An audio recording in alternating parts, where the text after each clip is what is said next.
just leave me in like the young adult section, and I was never so happy. Something to keep me entertained whilst I watch paint dry. I'm bored, I can do this for free, and it'll keep me entertained. I don't know what rock I was living under, but I'm out of there now. I've moved on. Alright. Cheers. Okay. Welcome everyone to the channel. Today I wanted to make a video about my journey with reading, and when over the course of time I've had a pretty significant reading slump, and I've only recently, over the last couple of years, really got back into reading. And I thought, well, maybe someone else was in the same boat. I don't know. Maybe this will help you if you're in a reading slump. And I wanted to talk about my journey and my love of books. So grab yourself a drink, get something comfy, and let's get into it.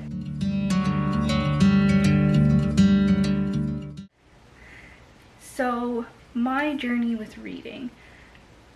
Throughout my childhood and my teen years, I've always loved to read. I was the kid that read a chapter book every weekend, easy, would love nothing more than to spend all day reading.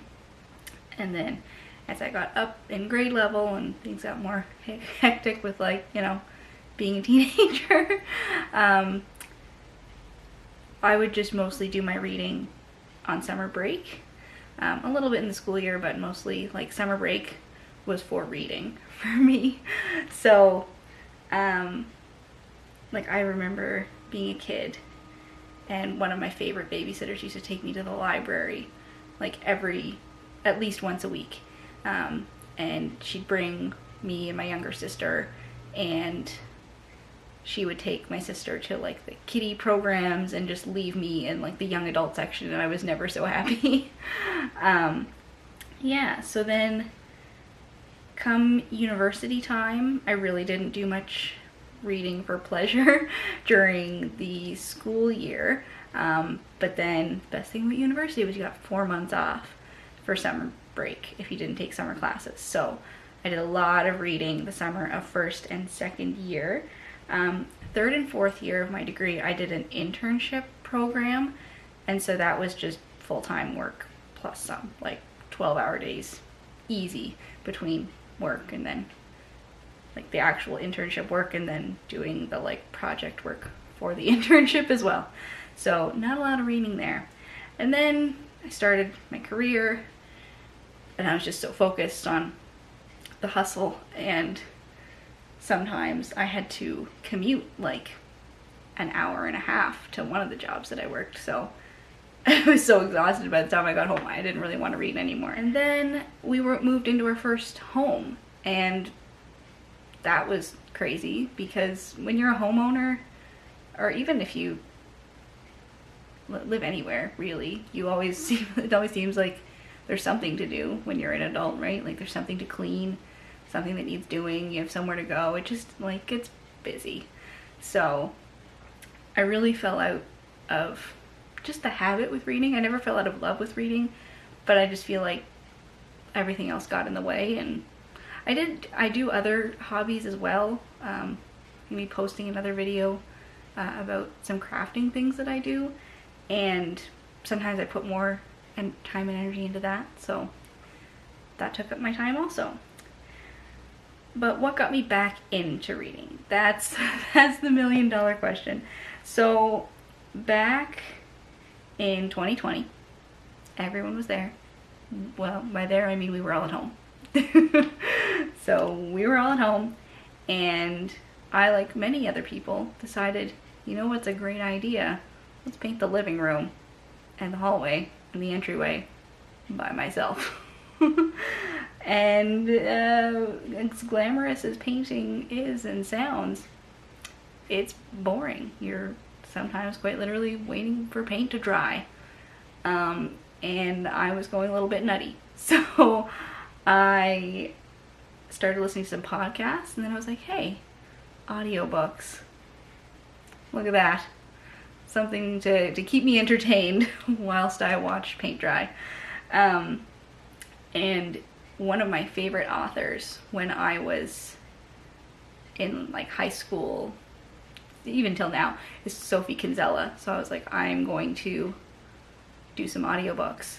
Now for me, you got audiobooks from my local library through the Libby app, which I will talk about later. So I didn't have to pay for this. It was great. It was like, I'm bored. I can do this for free, and it'll keep me entertained. It's just a win. It's just a win on all accounts. So I listened to every available Sophie Kinsella audiobook at my library. It was great. I should mention that it took me like 2 weeks no, it took me a week to paint this by myself. So I had a lot of time. Anyway, so then I was like, okay, I've listened to all of those, now what? And there's a section on Libby through my library, and it was like, oh, what was it? Was it like currently available popular books or something like that? Anyway, and I saw a recommendation for The Giver of Stars by Jojo Moyes. You know, the me before you, you before me, that person. And through that, I discovered Reese Witherspoon has a book club, and lady knows how to pick some books, let me tell you. So that was great. And then sometime later, much longer after the paint had all dried, I wanted to read a book that I had loved like middle school. It's called Angeline by Karen Bradford. And the only way to get it through my library was an EPUB or an ebook version. And I was like, okay. And of course we were in quarantine, so I think at the time I wasn't even able to get a physical copy from my library book. If memory serves me right. So I was like, okay, I'll get it and I'll put it on my e-reader, my Kobo e-reader. And I was like, oh, my Kobo e-reader is kind of ancient and it used an old email address. So that wasn't gonna work. I was locked out of it, essentially. Like, I could get ebooks on my phone, but I don't want to read stuff on my phone. It's tiny screen and, you know, backlight, and if you're a lover of books, you know. Anyway, so what reading apps and tech and money-saving tips do I have for reading? That's what I'm going to talk about next. So I am a believer that reading books and buying books are two different hobbies. If you know, you know. So I'm all about the free book life whenever I can be. I obviously do love books and reading and everything, and spending money on books, but if I can save money, I'm all for it. So I mentioned already Libby. So Libby is an application used by my local library. Some libraries use Overdrive as well, so my library also uses Overdrive for just like the Kobo, the e-reader.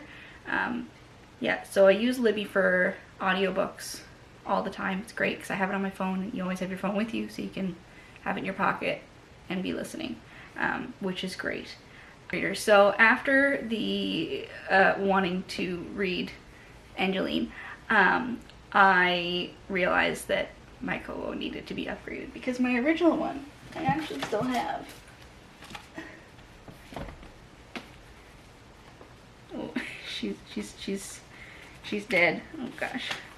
I think I got this when I was, I want to say like 15, 16. So many moons ago. So I did end up upgrading to I upgraded to the Kobo Libra 2 because a little bit bigger. The things that I liked about the Libra are that it is backlit a little bit. but not too much, and you can control the levels, which is great. And you can download directly from your local library onto the Kobo. So with the old Kobo, it was like you had to download this Adobe software and get it from, like, it had to be on a computer. You had to get it from the library website to the Adobe software and then onto your Kobo. And then to return, you had to do it all again backwards, and it was a pain. So I was like, no, I'm just gonna upgrade. So I did splurge on that, and that was like a little bit of a bigger expenditure, but that's okay. So yeah, so the new Kobo is much easier to use. I love it. I use it all the time. Every week, I usually at least read one book per week on my e-reader. And another thing that I also really like is my ability to kind of like try out a book. So like I said, I will buy books, but I only want to buy the books that I know that I really love. So kind of think about your library as your way to like trial a book out, see if you love it. If you're going to reread it, great, you can buy it and reread it as much as you want. But then if you hate it, you never, don't worry about it. It was free. You read it and it's over and it's fine. And you can find another book that you love. Yeah. Another place to get books for free is Project Guttenberg. And I believe it has books that like the copyright has expired. So most of, if not all of Jane Austen's books are on there. Count of Monte Cristo, Alice's Adventures in Wonderland, all those things. So you can get some classics and not have to fork out the money for it. And I also want to give some love to used bookstores. Always just go and have a gander, or like Kijiji or Marketplace. If you really want a book that you saw on TikTok or something, chances are someone else did and maybe they didn't love it as much as they thought, and they're selling that book for like half the price, which is great. I remember in my early 20s, I also really loved going to Value Village for books because they have a deal and it's like buy 4 books, get 1 free or something like that. It was great way to spend like a Sunday afternoon. Just like go to your Value Village and see what you can find. Yeah. Also, if you're looking, as an aside, I think I was the last person in the world to discover like BookTube and BookTok and Bookstagram. I don't know what rock I was living under, but I'm out of there now. I've moved on. 2 channels that I really like, and have loved every recommendation I've gotten, are Jack Edwards and Alexandra Roslin. I'll link their channels below. But again, if you're into BookTube and Bookstagram, you probably already discovered them, but if there's anyone else out there like me, you're welcome. Okay, so some of my favorite books since like 2020, since I got back into books out of the slump, since I've gotten out of my slump. The Giver of Stars by Jojo Moyes, superb. I will say that basically anything from Reese Witherspoon's book club, I haven't been disappointed by. I've loved them all. Ready Player One by Ernest Cline, fantastic book. My husband loves the movie, and I'm not going to give spoilers, but if you loved the movie, you will very much likely enjoy the book. It's like 2 completely different things. Like the premise is the same, like it's in the future, and there's like the oasis, and there's the search for the 3 keys and the egg and everything, but like how they get there is totally different.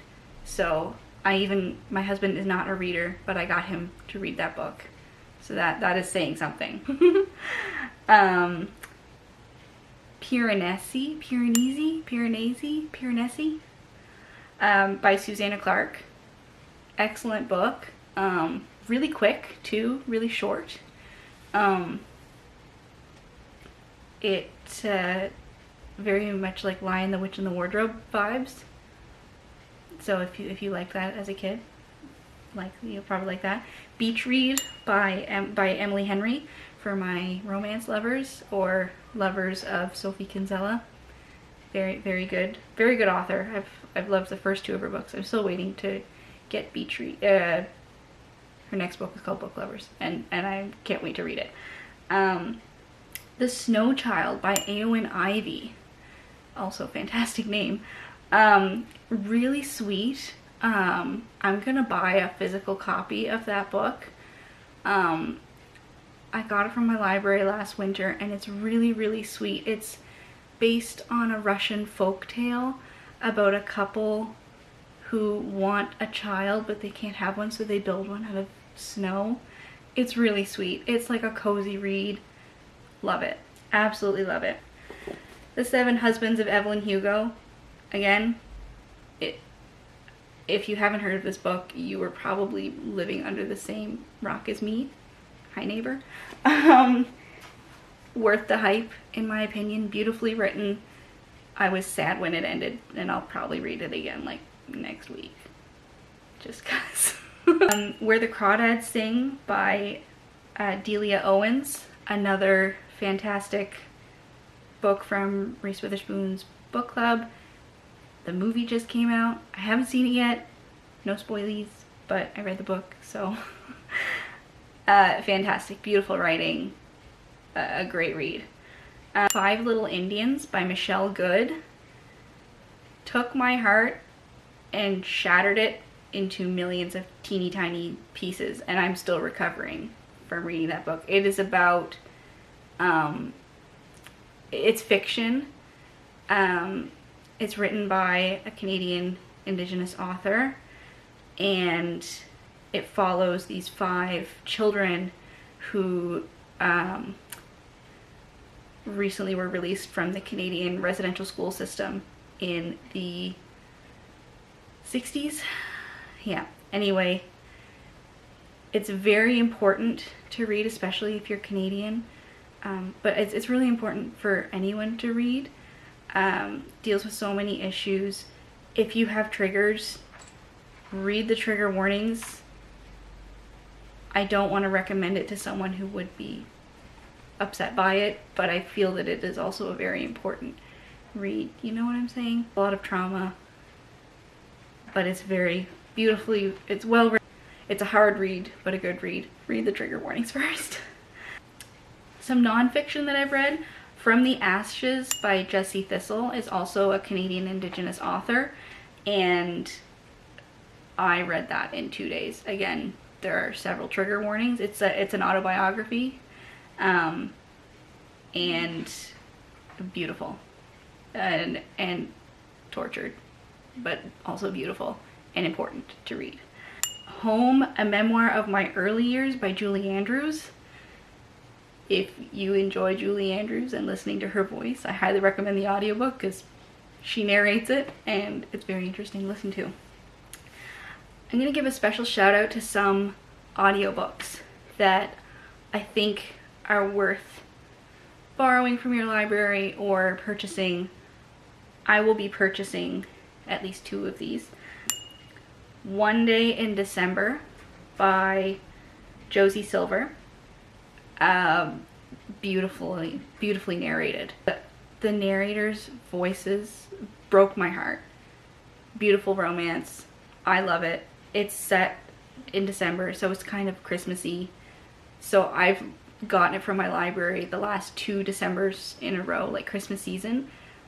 And it's kind of hard to, there's usually a wait for it, so I am going to purchase that audiobook because I love listening to it every Christmas. I Owe You One by Sophie Kinsella, also like a Christmas time romance book, or audiobook. The narrator for that book is hilarious. She does amazing voices for all of the different characters, and I love it so much. And again, I listened to it 2 Christmases in a row.